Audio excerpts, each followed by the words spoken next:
Match the bases before comparing height. Here on side-by-side shore, Ren the heron wades through the water, while Kit, a golden Shiba Inu, watches from the bank. Today, watch the scene carefully. The numbers and symbols are part of the world, so the structure can be seen before it is named. Ren steps between two plants, a cattail and a sedge reed.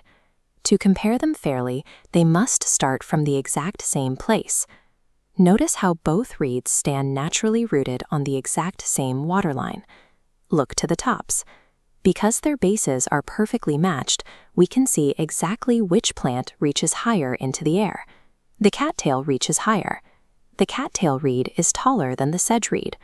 When nature provides a perfectly matched baseline, comparing size is a straightforward visual check of the endpoints.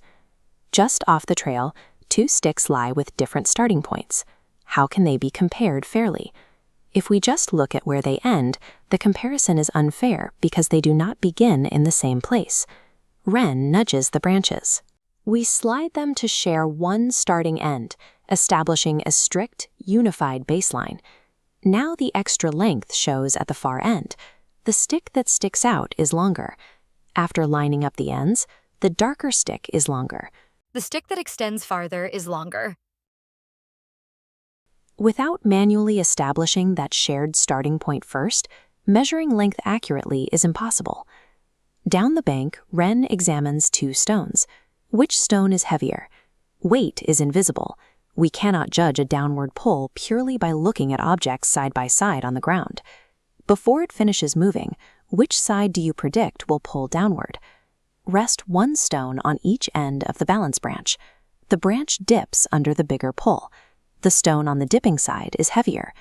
The branch acts as a physical instrument. It translates an invisible force into a visible, measurable tilt we can read in the environment. Compare the heights of the two shells resting on the shore. First, verify that both stand squarely on the exact same sand line. In this layout, one rises higher than the other. Say taller and shorter to describe them. The spiral shell is taller and the flat shell is shorter. Establishing that perfectly controlled baseline gives us the power to confidently assign opposing relational words.